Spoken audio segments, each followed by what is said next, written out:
Citizens Club is to educate and inform our members and our friends about issues important to our community. It's not to tell you what to think, but more importantly, what to think about. And that's why we're here this morning. Everyone is invited to join our effort and help us by paying annual dues of $30. If that's something you're interested in doing or checking on your dues status, you can also check with Carol. Very excited about our program this morning. We oftentimes talk about the diversity of our audience and the diversity of our programs, and we thought it important to talk about the youngest people in our community, and we're going to do that this morning. This morning, I'm pleased to have two representatives from Birth to 5 Illinois join us to share information about their recently released Early Childhood Needs Assessment. Ashley Earls is the Birth to 5 Regional Council Manager for Region 51, which represents Sangamon and Menard counties. And with Ashley is Monique Nally, who is the parent educator at Riverton Families First Birth to 3 program. We will begin with a PowerPoint, and after their presentation, I will invite Stacy Reed to join us as a moderator for questions before we open it to the audience. With that, I will turn it to Ashley and Monique. Awesome. Thank you so much, Don, and thank you so much for having us here today.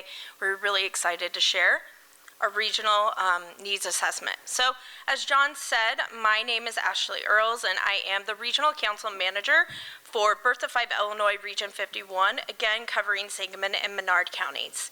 Today, I'm just going to provide a brief overview of the findings from the Birth to 5 Illinois Region 51 Early Childhood Regional Needs Assessment, as well as talk about the strengths, needs, and recommendations for improving access to and the enrollment in the early childhood programs and services in the region. In 2021, the Illinois Commission on Equitable Early Childhood Education and Care Funding issued a report with findings that highlighted the inequities in early childhood funding in Illinois and the need to create a better statewide infrastructure to support early childhood professionals, expand their services and programs for families and caregivers, and increase enrollment in early childhood programs. The report focused on the importance of addressing racial inequities and the need to include local voice makers in the conversation funders and decision makers were having about early childhood programs and services. So we are here to provide a structure for our communities. Again, for us, Sangamon and Menard counties, our families, our caregivers, to engage with the data and share their experiences. Birth to 5 Illinois is in 39 regions across the state, all of which align with the existing Illinois State Board of Education regional offices of education boundaries, but we operate independently, but we do collaborate. We are here to find out why families are not able to access early childhood services or programs similar to the story that Monique has and is willing to share with us today. I became a single mom when my son Connor was almost 2 years old. I struggled with getting back into the workforce after being a stay-at-home mom for 2 years. When I was able to find a job, I relied on family to care for him while I was working, in part because I didn't know about child care assistance or how to obtain a local list of child care providers. When I was able to find child care, there was a wait list. Thankfully, the director was able to tell me about the Community Child Care Connection and their child care assistance program. I eventually began working at my son's child care center. During this time, I started my journey to obtaining my associate's degree in early childhood education and struggled to make ends meet due to low wages of being an early childhood professional. I became a guardian of 2 more children after my son's father was unable to care for them in 2018. In 2020, I was asked to be a foster parent to a newborn baby girl after her parents chose me. While child care for infant rooms were on a 2-year wait list at that time, I was blessed that I was able to get a spot in that center that I worked at with only 6 weeks' notice before she started. Working in childcare at the time, I knew that this was nothing short of luck. This does not typically happen. I earned my associate's degree in early childhood education in May of 2020. At this time, I was a single parent to 4 children, and I was struggling to pay my mortgage and bills. Staying in childcare was not an option for me anymore, as the wages were too low to make ends meet. When I saw a job posting for a parent educator position with Riverton Families First Birth to 3 program, I knew it was an opportunity to make a higher income while staying true to my passion of making a difference in the lives of children and their families. The Riverton Families First Birth to 3 program is a home visiting program for families prenatal to 3 years old. We encourage caregiver and child interaction, give information about child development, connect families to resources, and meet them where they are to support them individually. Currently, the Department of Children and Family Services covers the cost of my foster daughter's child care. However, soon she will be adopted, and that cost will go to me. My hope is that I will qualify for the Child Care Assistance Program again. If I don't qualify, I may have to lean on my family to care for her after school, as I did for my son 12 years ago. While I know my family loves her, this would not be ideal, and I would prefer to keep her in a child care setting so that she continues to receive interaction with her peers, as well as developmentally appropriate planned lessons by early childhood professionals. Thank you, Monique. So as you can hear, this is just one of the many stories that Birth to 5 Illinois was able to capture as we were doing focus groups, interviews, and then as we were engaging with our family councils. This is where we were able to get our local recommendations and also our state recommendations. So again, as we've been engaging and having conversations with our community, this is just some of the amazing stories we've been able to capture as Birth to 5 Illinois Region 51. So we are here to work to give them this platform, to engage with our communities, right? Our families, our early childhood experts, our community members as a whole, so they can tell us what is best for their children's futures and tell us where this needs to go for them. We're working to ensure that those communities have full and equitable access to the services they need. Our mission, as you can see here, is to create that statewide regional infrastructure that's going to amplify this input from our communities in the development of policies and the funding priorities. We support the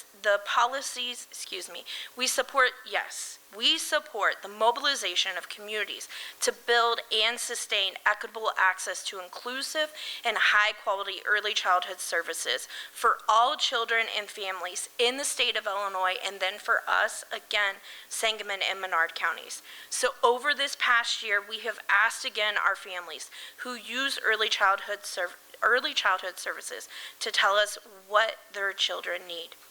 So the next step is to give the information to the state, to our leaders, that they can use to guide their future decisions. So, as you have already heard, joining me today is Monique Nally, but I also want to introduce my very small but amazing and mighty Regional 51 teammates. I have Amanda DeFord here today with me, and she is our family and community engagement specialist, and also our administrative support, and that is Amber Walters. Two critical parts of the Birth to 5 Illinois are family councils and action councils. Located in each of the 39 regions, the councils provide feedback on quantitative data from the Illinois Early Childhood Asset Map and the Illinois Network of Child Care Resource and Referral Agencies to help contextualize the data at the local level. The family councils are comprised of parents and caregivers from a wide variety of family types: single parents, adoptive parents, foster parents, caregivers of relatives, youth parents, two-parent families, multi-generational families, and much more. And they prioritize the voices of those who have not been involved in this type of work before. At this time, we have 13 family council members, as you can see listed on the screen. And now we'll talk about our Action Council and what that looks like. And they are comprised of early childhood professionals, healthcare providers, faith leaders, elected officials, and other community members, again from Sangamon and Menard counties. We also, for our Action Council, reserve 2 seats for our parents and caregivers, so we can ensure that we always have that family voice at our table so they can be a part of the decisions that are taking place. Our Action Council members were also invited to bring additional data on the programs that they serve as well. So this can be complemented from the data that we were already bringing to the table. And that data was from Illinois Early Childhood Asset Map and Illinois Network of Child Care Resource and Referral Agency. As you can see here, we currently have 23 Action Council members, and you can see that they're all listed. Beyond the council meetings, additional qualitative data was collected community-wide through focus groups and interviews, and all council members were invited to provide input on each section of their early childhood regional needs assessment. Council members developed the strengths and needs and recommended next steps that are unique to each region. Regional teams, along with the support of their Action and Family Council members, created a dissemination plan and are holding community meetings virtually and in person to share their report's findings. The following slides highlight some data that was discussed by the council members and provide insights into the early childhood landscape in our region. So now we're going to jump into some of the demographics that go on and we were able to capture for, again, Sangamon and Menard counties. So for Region 51, it was reported that we are looking at primarily Caucasian for birth to 5-year-olds. 17% are reporting at Black, and then 3% reporting at Hispanic. Sangamon County also has the highest racial diversity with pockets of Hispanic and Latino community members, but we're actually see that growing every single year. So we know with this data that we are needing more 0 to 5 services for this demographic. Also, part of our conversation with our council members were around priority populations, and that's defined by the Illinois Early Learning Councils as groups that have been historically unserved by the early childhood programs. In Region 51, the priority populations that we were able to participate with during our focus groups and interviews included these. So children experiencing homelessness, children and families in poverty and deep poverty, children and families that have involvement with Department of Children and Family Services, children and families facing barriers based on culture, language, and religion, children and families with refugee status, and children and families who face barriers due to immigration status as well. So while the data on children and families from priority populations is limited, there are a few things though we want to note for Region 51. So according to the 2020 census, over 5,000 children ages again birth to 5 live at or below 20% of the federal poverty level. This is meaning that many of them are eligible for a number of state-funded programs for early childhood, but many are not engaging because of a lack of knowledge of the services available to them in Sangamon and Menard counties.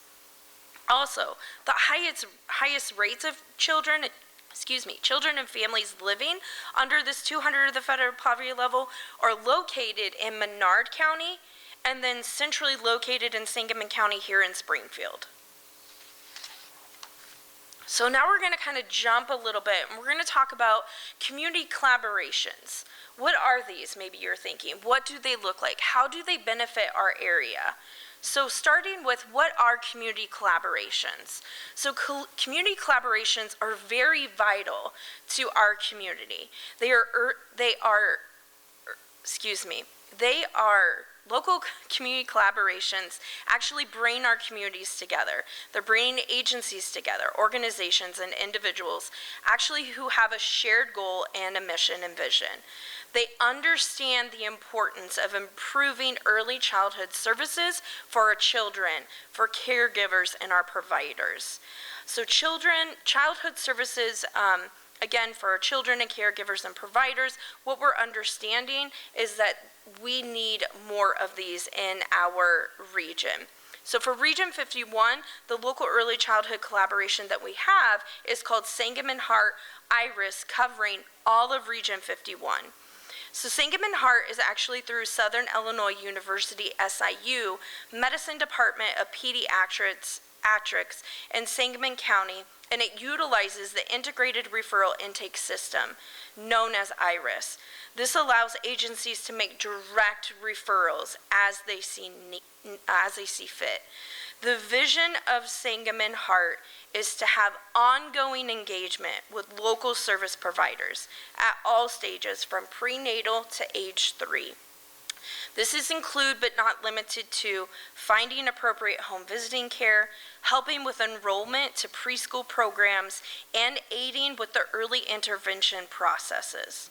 The goal of Sangamon Heart is utilizing this IRIS database to enroll all our local agencies in order to have a common place where our families can not only be referred for a needed service, but to have the follow through to ensure that these needs are actually being met and they're being received.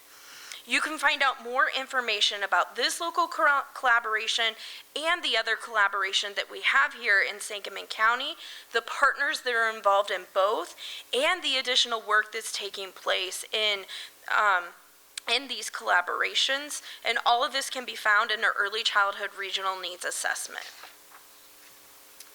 Region 51 is home to a variety of early childhood programs and providers. They're all servicing children based on the licensing, funding, and staffing requirements. However, access to early childhood programs and services is not equitable for all of the region's families. There is a 2-year wait list at child care centers, and the availability of child care in our region is a significant barrier for children and families. As one family council member stated, I want a full-time, affordable child care that is good quality and developmentally appropriate for my children. But I cannot find that in my area due to the waiting issue and the rise in the cost of childcare. There is a program that families can apply to through the Illinois Department of Human Services called the Child Care Assistance Program. This program provides families with limited access to financial resources, access to quality, affordable childcare, while allowing caregivers to continue working and/or completing their education. All families are required to cost share on a sliding scale based on family size and income. However, not all providers accept this due to the delayed payments, and not all families want to complete the application, which can be lengthy and confusing. Additionally, there are not enough spots for all 14,404 children ages 0 to 5 to enroll in care across all programs in the region, leaving 62% of these children with very limited options for childcare.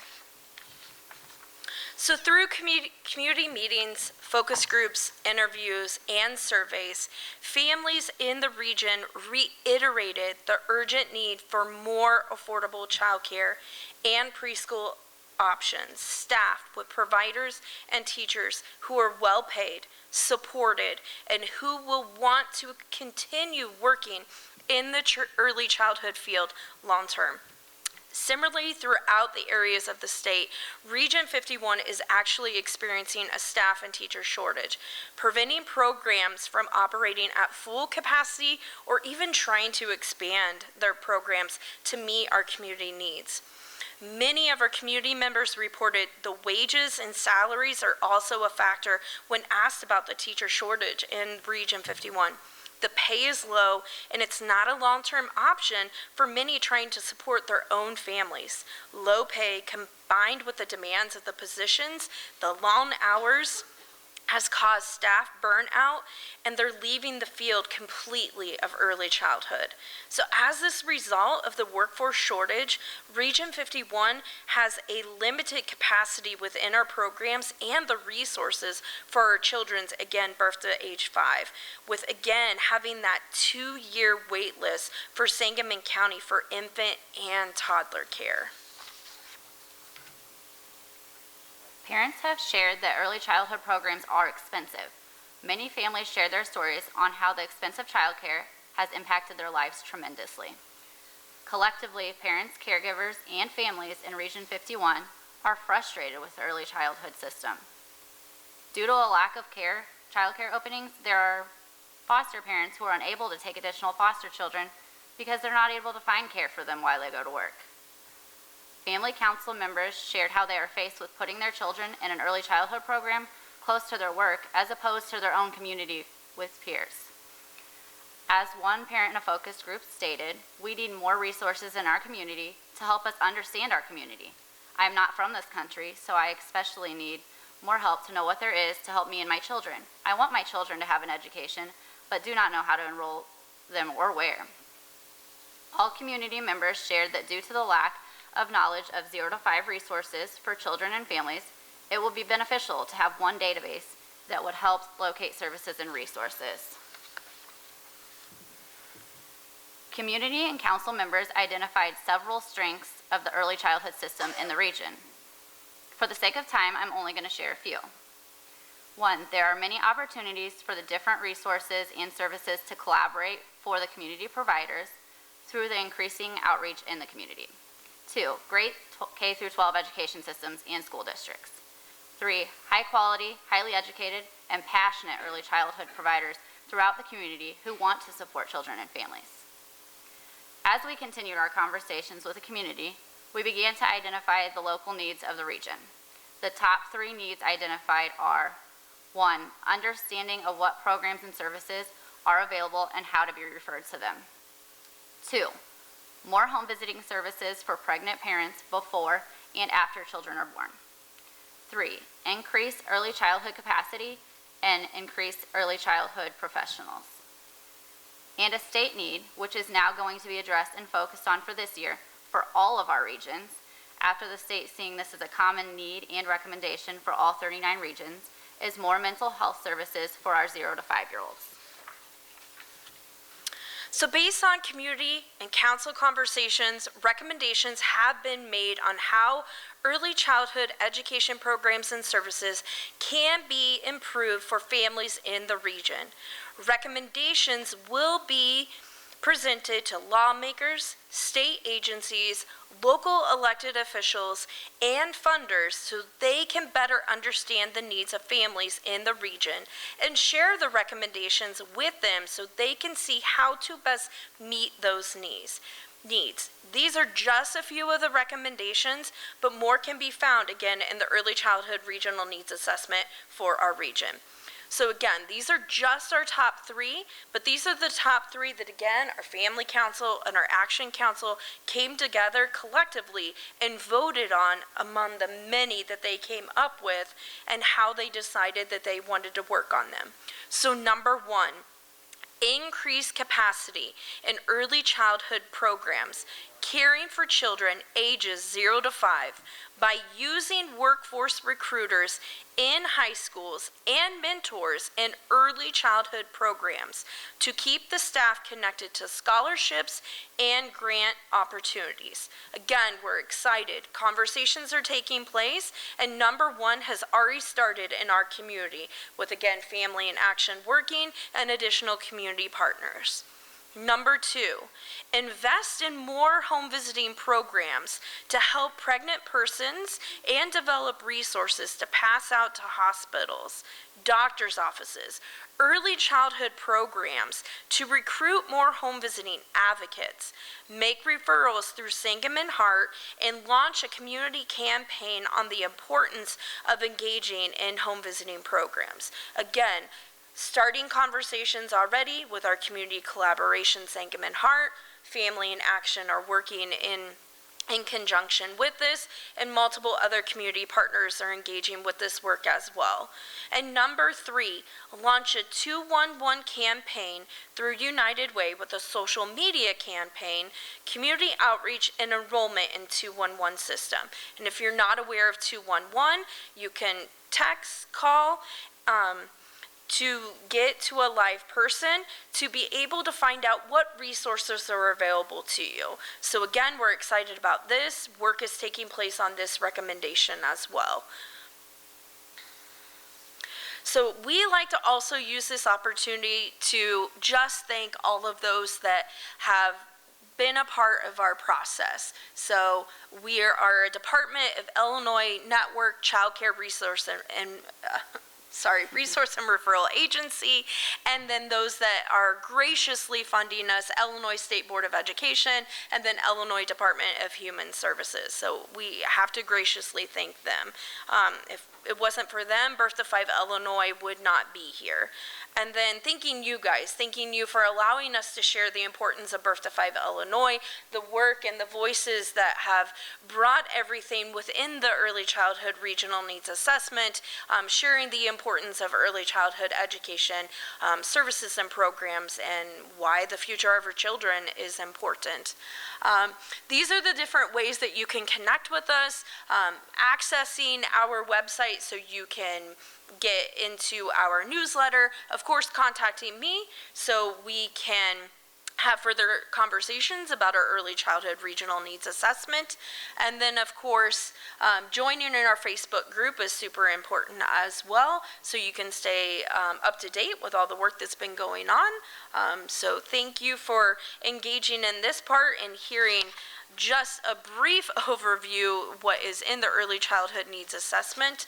There's so much more that's in that, so thank you for your time.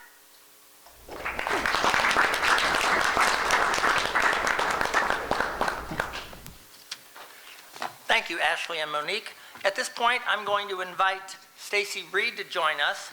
Stacy serves as the program officer for the Community Foundation for the Land of Lincoln, and she is going to act as our moderator for a couple of minutes before we open it up to audience questions. This is too high for me, so I'm going to take that down. There you go. Thank you, John. Well, thank you, everyone, for being here today to talk about, or to listen about this important topic and hopefully ask some questions. In addition to working at the Community Foundation, I'm also a mom of 2 kids. I have one in high school, one in middle school, and just learned, can't believe it after all these years, Ashley was actually a floating teacher in my oldest daughter's pre-K classroom. So, gosh, that was like 15 years ago about, or close to it. Yeah. So thank you so much. She's turned out very, very well. And That's good to hear. I think she's turned out pretty well. Makes me feel old. Time flies, It that's does, for sure. Yeah.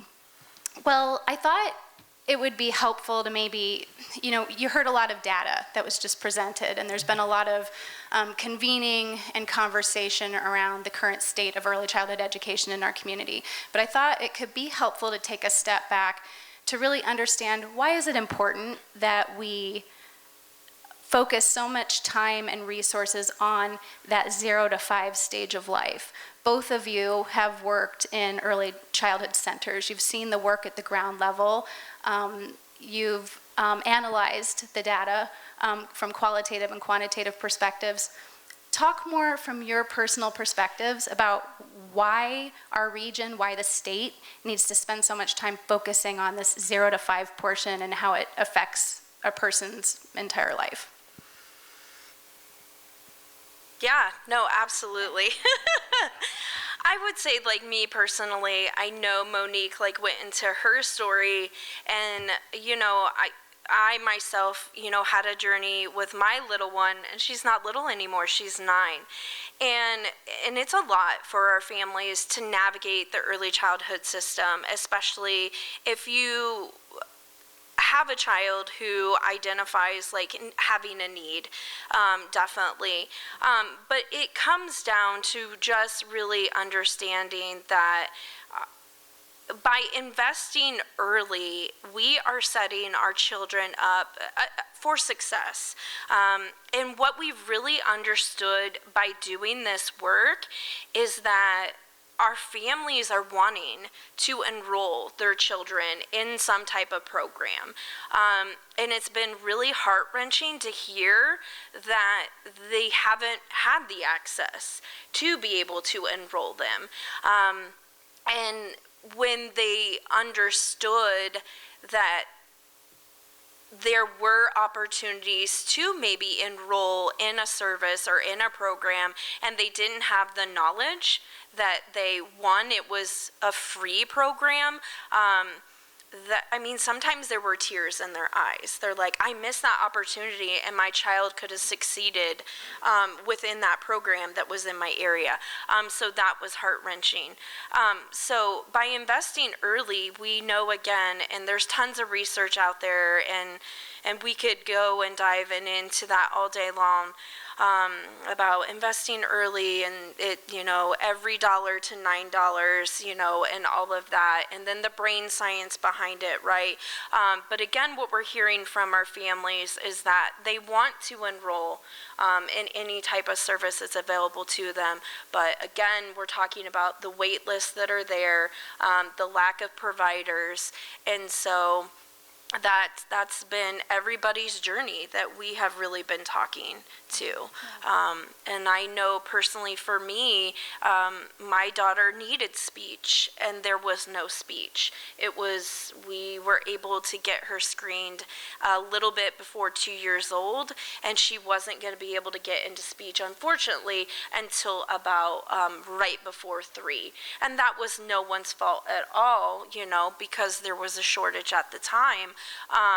And then luckily, because of that screening that we had with early intervention, then the school district was able to then pick that up. But then because we had transportation and we were lucky enough, we could make that happen by picking her up from the early learning program and transporting her to the school district. But many families do not have that opportunity, and that's something in our early childhood needs assessment. Families have a lack of transportation and can't make that option, because here in Springfield, Early Learning Center has that amazing opportunity that families can enroll them in their speech program like that. But again, what we heard in focus groups is that families can't do that because they're enrolled in school or have a job, or they have a lack of transportation and have to use the bus. Right. So yeah. Right, so the deficits by the time you enter kindergarten are just that much more compounded. Yes, And absolutely. it's hard to catch up. Yeah. Yeah, so Yep. Monique, similar? Yeah, I would say that we know that creating those connections early and brain development, and also any type of early intervention that they need, they will have greater successes when it comes to school by intervening early. And we're also teaching them to love learning, which is super helpful for when those kids are entering kindergarten. They already have a love of learning. They're excited to be there. Yeah. Well, so both of you have been early childhood teachers, and I just appreciate that so much. And I have family members, friends who are in the field as well, and they often talk about they're just intrinsically drawn to this field of work. They want to help that specific stage of childhood children develop.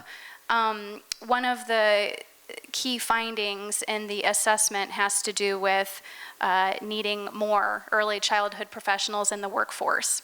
And one of the strategies talked about was recruiting high school students, young professionals into this field of work. Knowing that I think so much of what draws people to this work is just that intrinsic motivation to help kids. What are some strategies do you think will be effective at recruiting this particular group into this workforce?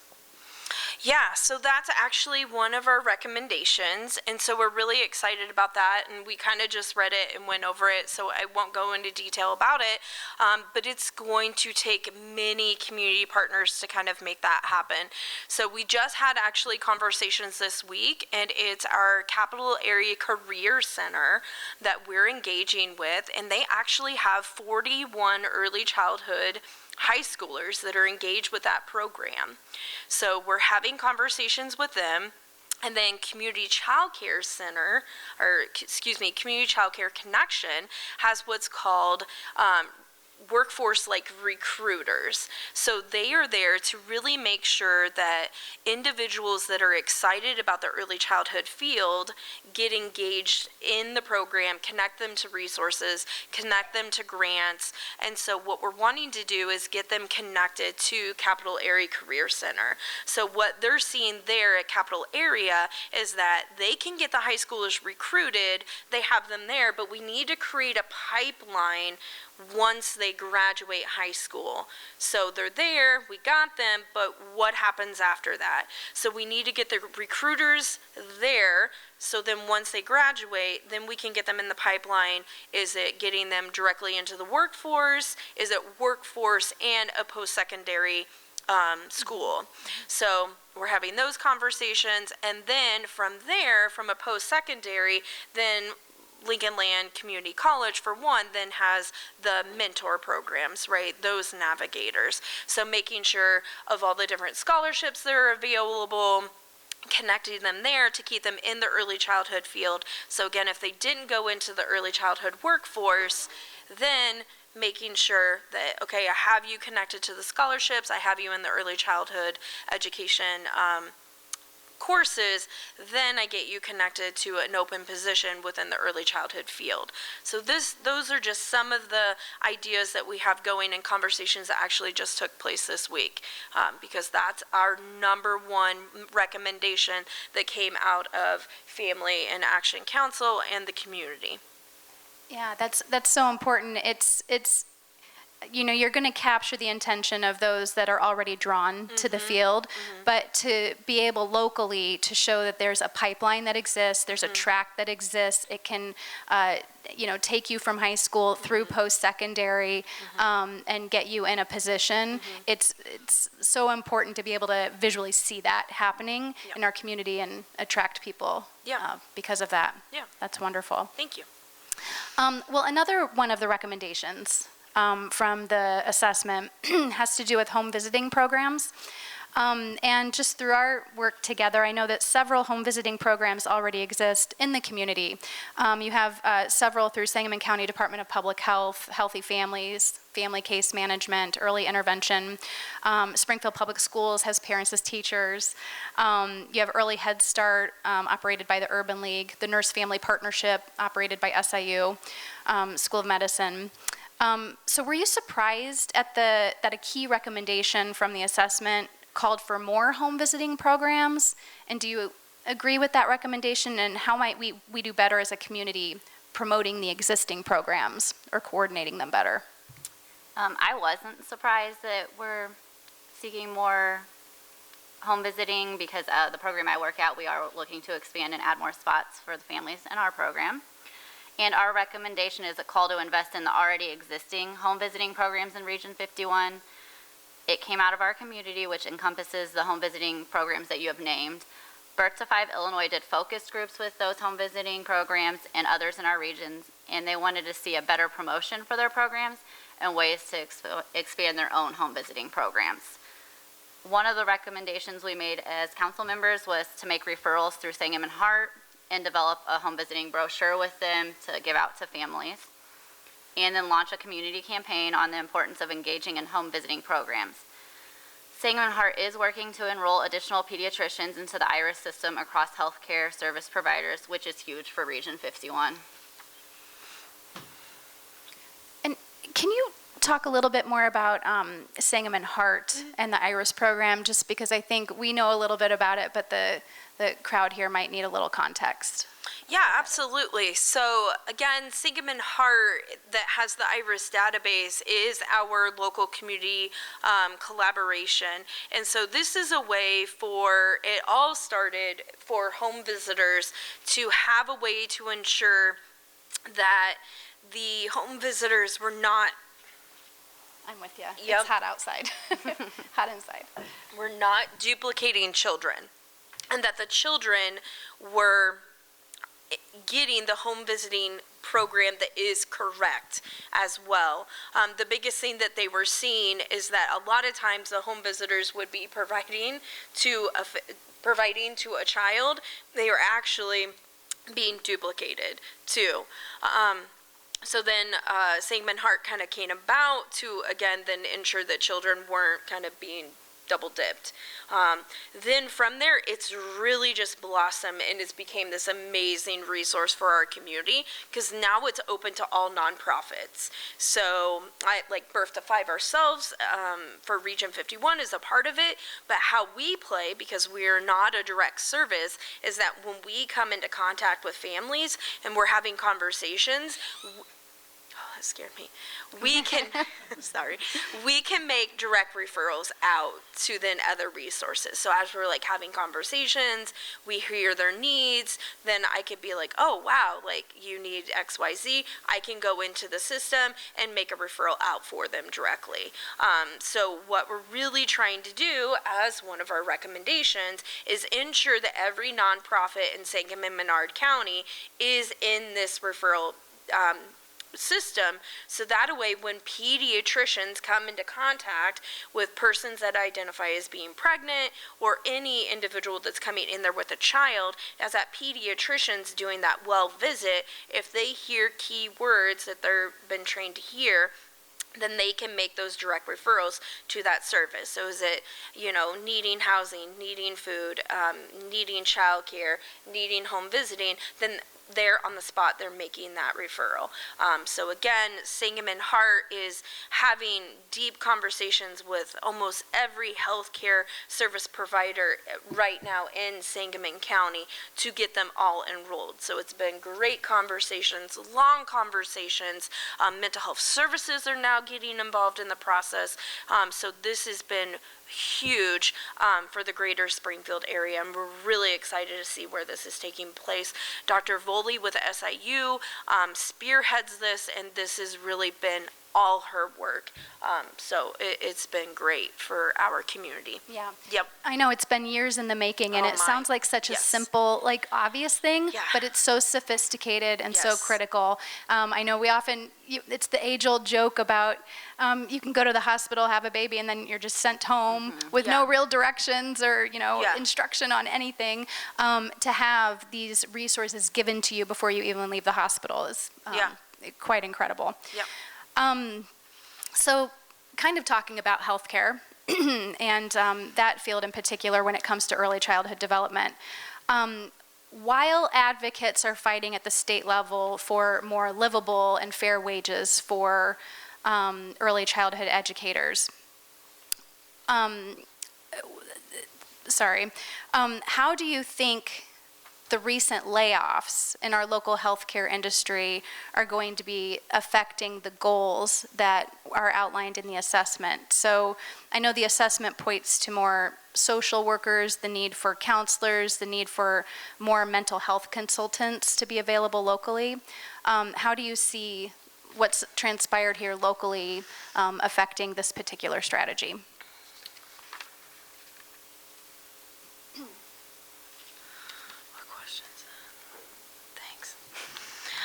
Thanks, appreciate it.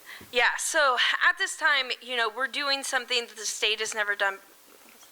This one? This one? Yeah. Okay. Thanks. Right? Right. Yeah. So yeah, just, yes. we've had, you've probably seen in the news, we've had a lot of layoffs in the healthcare industry just in the Yes. past couple weeks. And I know mental health was specifically affected by that. In the regional needs assessment, one of the strategies specifically says we Yes. need more of Yes. that. So at the same time that we have the assessment calling for more, we just had a lot of cuts in our community. So how you see that Yes. affecting us locally Yes, thank and you. where we go from there. Yeah. Yeah, no, absolutely. So, we can't speak like directly to, that part that's like going on right now, but really like our next step is like asking our community, our parents and our caregivers who need or are engaged in the mental health services for birth to 5-year-olds, what are the strengths, the needs, and the recommendations for the region. Now, as we have been doing our dissemination meetings, though, what we have heard from the community, again, is how there is that immediate need for the mental health consultants, the school social workers, and the counselors. We've heard a little bit of the conversations from some of our community partners that have loved ones, and, some of our Action Council members and family council members have been some of the ones that have unfortunately been laid off, but they were not any of the counselors, any of the mental health workers, or the social workers. They had other jobs, administration, they were physical therapists. So we don't have that direct data now. But again, we do know with the little bit of information, and it is, it was our state recommendation that we were hearing that it was a huge need, that we do need more mental health workers in Region 51. So again, that's our next step. Yeah. We're ready to have the deeper conversations. We look forward to seeing what is that going to look like for families, what services are available for us. So we are excited to see where our region is sitting with the services available to them and how many are available. We already knew from the conversations that we had that the wait list are very, very long, but we didn't ask the question how long they were. So we'll see where that takes us. But as far as were the layoffs actually social worker, counselors, and mental health consultants, that information we do not have access to at this time. Yeah, just keep pulling that information and then feeding it to we will policymakers and the community. 100%. That will be, those are some of the conversations we will be asking as we've been doing the disseminations. That's been a part of what we've been having having, definitely. So at the state level, Governor Pritzker has boldly stated that he wants to see Illinois become the best state in the nation for families raising young children by improving the delivery and quality of early childhood care and education. How are we going to know when we've achieved this goal? What benchmarks do we need to meet? So at this time, we're actually doing something that the state has never done before, which is truly listening to the parents, caregivers, and the community. Voices that have never been heard are being brought to the table, and we're asking the question, what does your child and the children in your care need to thrive? This is a huge win for our state already. We will know we've achieved this goal when every child in Sangamon and Menard County has access to early childhood care.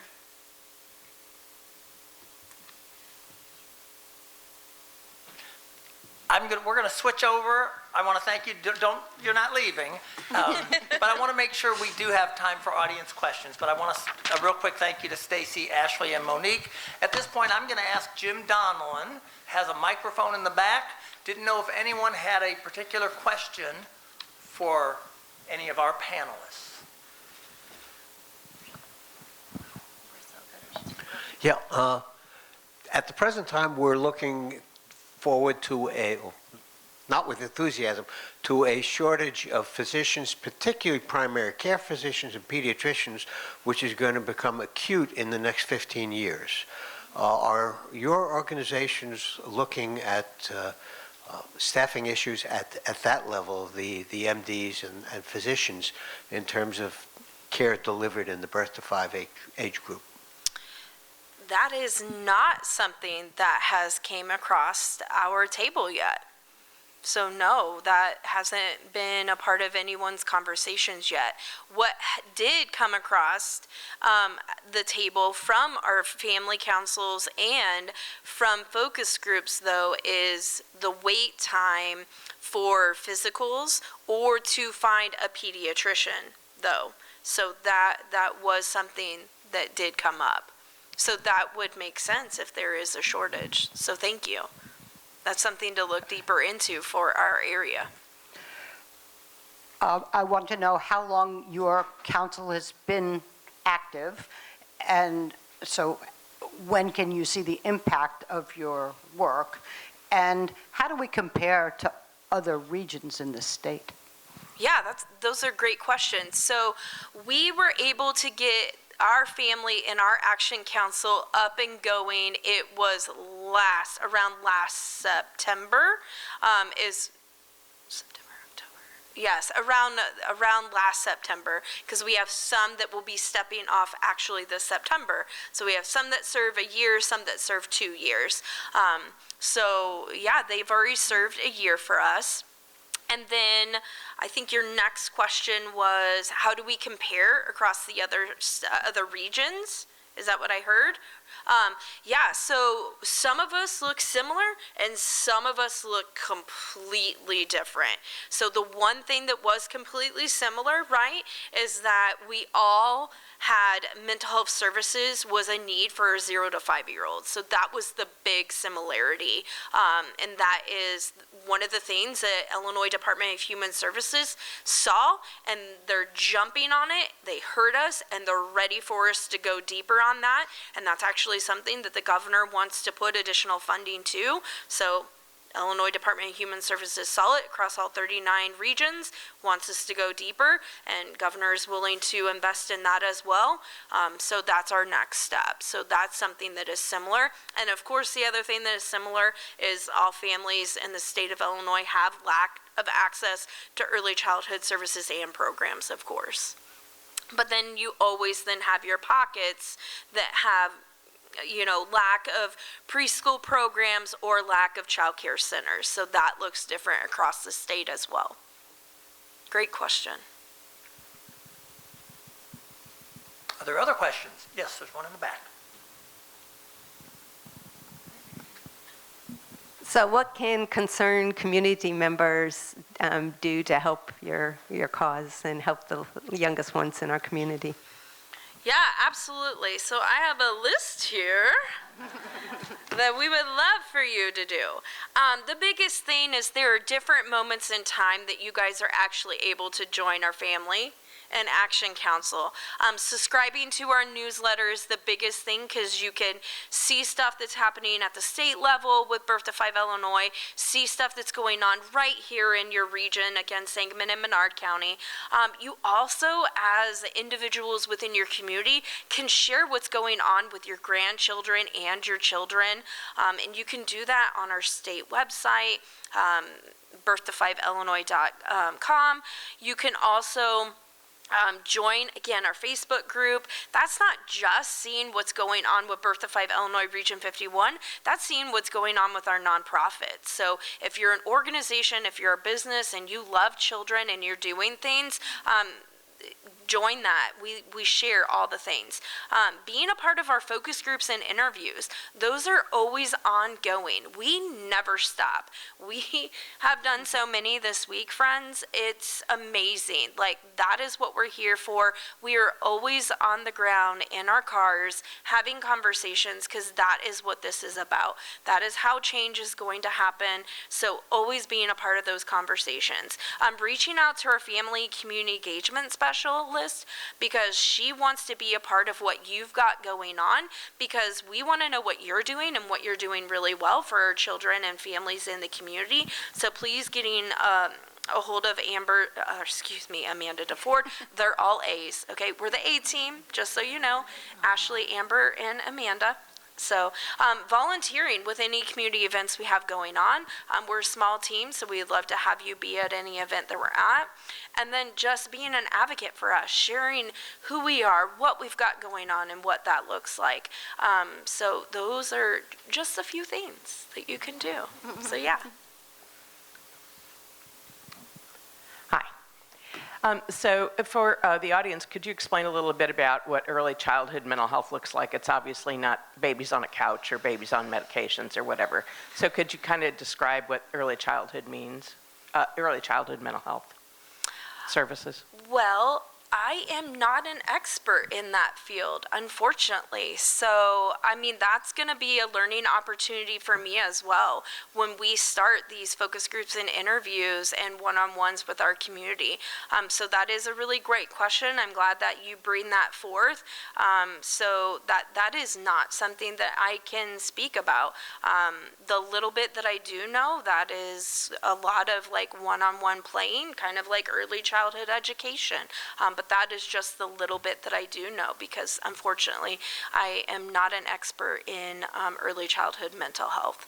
So when I come back again, I will have more information on exactly what that service looks like and the type of providers that we're going to need for our community to make that really happen.